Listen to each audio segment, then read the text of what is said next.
Kamusta naman kaya mga kabayan? Ako'y naririnig na naman o nagpapakita na naman siya sa masarap na lutaw. Pero aring una ko ipapakita ang sa inyo ay yung muna pagpiprepara. Tayo maggagawa ngayon ng special na chicken inasal mga kabayan. Ito ako ipapakita ko sa inyo kung anong mga ingredients natin diyan gagamitin nating panimpla diyan. Una na yung ating giniling na anong yaan, bawang na yaan. Tapos ito, meron tayong gagamiting luya, meron puti, meron dilaw. Oh, talaga namang kabango atin ding gigilingin diyan sa ating anong yaan, pang-meal na yaan, yan, mga kabayan. Para talagang makuha natin yung lasa niyan, yung flavor. Yung mga luyang puting at luyang dilaw. Ito, lalagyan din natin ng paminta, mga isang kutsaritang iyan, mga kabayan. At ito, tanglad. Hindi po pwedeng mawala dyan sa mga inasal. Yan, at yan ipampabangaw.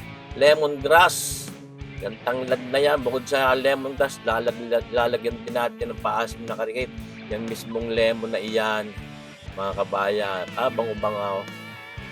Nakuha natin yung kalahati na ipitin at hindi rin naman maganda po ng inasal. Sobrang asim. Siyempre, dapat saktuhan lang mga timpla. Dito, sinaid na natin yung oyster sauce, mga isang kutsara yung kinuha natin doon sa bute. Naubusan na Tapos lalagay tayo dito ng mga 5 kutsarang toyo. Ayan. At ito, yan lemon soda, yung spriting yan, Sprite. Isang maliit na buting yun. Ayos na yan, mga kabayan. Tapos, sasamahan din natin ng isang chicken broth cube, ating yayar-yaring diyaan. Ng sagay mapino yan. Yung pwede bagahaw. Talaga naman pang masarapan iyan. Tapos, naglagay din tayo ng patis, fish sauce. Mga 3 kutsarita. 3 kutsara bagay. At dagdagan pa rin natin ng paminta. Ayan, mga kabayan. Talaga naman. Ayos na ayos ang ating pampalasang iyan sa ating chicken inasal. Mga kabayan, ikasarap niya. Tayo lalagyan din natin pampabango rin, pampanghang ng karikit, yung siling habang iyan, siling pang sinig ang ating ginupit-gupit na papaganyan sa inyong napapanood. Parang pwede na huwag nalagyan ng manaw.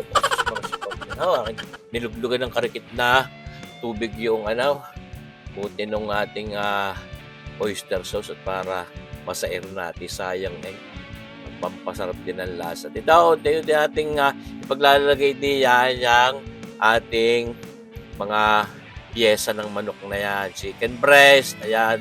Saka yung pinaka leg quarter na yan, mga kabayan. Ibababad natin diyan. Dapat talagang matagal ang pagkakapagbabad natin gagawin. Yan 3 araw kung ibababad diyan bago ko lutuin o ibangay. At talagang pagka mga overnight tamang ay nakikulang ang lasa.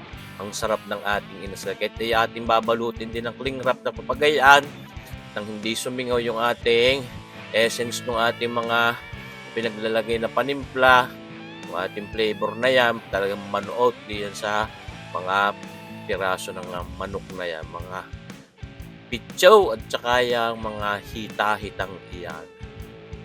Tunay kayo mga kabayan.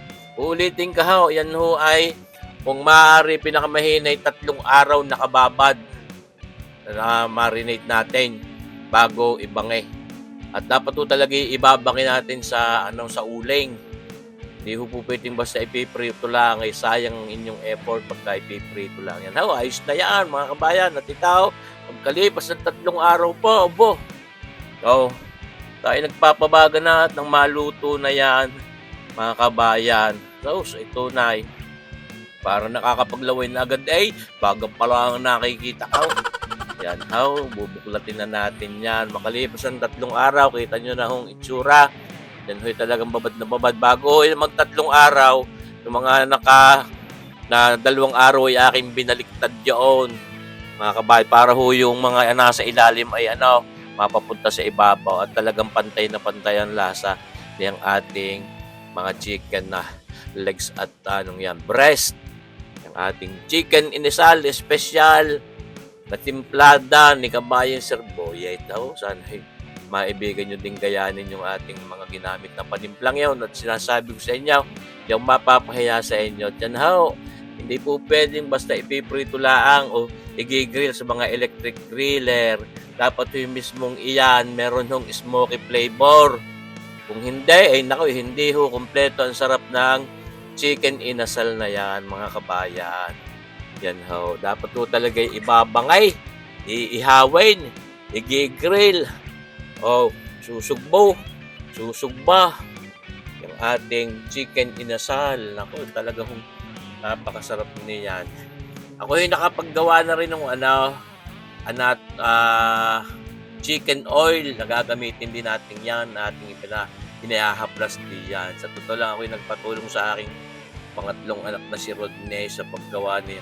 Pagbabangay ay tunay naman. Oh, ide-delegate natin ang trabaho. Mga kabayan, kainit naman magbangay.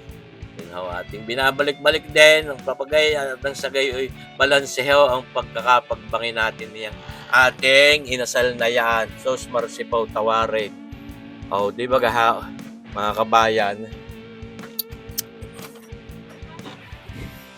Oh my God! Sos, tunay. Nag-akanyaya na ang sarap. Ay sos, marsipaw tawarin. Ka naman ni kabayan si Porprek.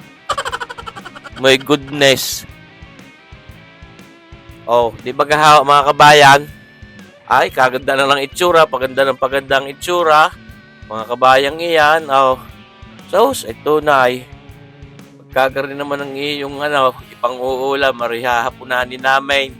Yan, kaya medyo madilim-dilim na ho yung aming pagbabanging iyan at tayo nagamit lang ng ating ilaw-ilaw na ginagamit sa ating mga coverage. Kaliwanag day, parang araw day, mga kabayan. Di ba oh? Tunay, mga kabayan. Aha. Swabe. Sarap na yan. Juicing iyan. Mga kabayan. Tunay. Yan na ho. Luto na. Tahanguin na. At ang sagay, malanta ka na yan. Abay, gutom na eh. Pasal na eh, sinakabayan. Chicken inasal ni Sir Boyet Melo. Oh, kita nyo ang itsura. Sabi ko sa inyo, juice and loob. Napakasarap at nanunaot. Talab to the bones ang lasa niyang ating chicken inasal na yan. Ay, siya. Ito na namang lalamig yan. Aba, bibidyohan, papagayaan. Wala. Gusto ko lang kung kayo matakam day. At yan ay talaga namang sasabi sa inyo. Sundin hulang ninyong ginamit kong panimpla din prosesaw. As ibabad yung 3 araw ay siya. Panalong-panalaw, mga kabayan, kako naman sa inyo. Yun, di ba nadidiyan na sa hapag ng lantakan at atin ang lalantakan, ating pinatutuluan yung ating mga chicken oil na yung ginawa natin, yung mga balat-balat ho niyan, tinanggal ko at siya kong ginawang chicken oil. Siyempre, hindi rin mawawala itong sausawan, tuyo at kalamansi na may siling, mahanghang, ay sus, marsipaw. Panalo ang lantak. Maghahaponan ng papagarnay, mapaparami ang kain. Ay huwag mo nang tutulog, mga kabayan, at tunay na delikado. Pero maaga-aga pa rin mo namin nga rin nilantakan. Ay sus, mga kabayan, salamat sa inyong panunod. Sana rin naibigan nyo itong video natin ito. At kako ngayon, sana magaya ninyo. Abangan nyo pa rin ho ang ating mga susunod na videos, mga kabayan. Mabuhay tayong lahat. God bless!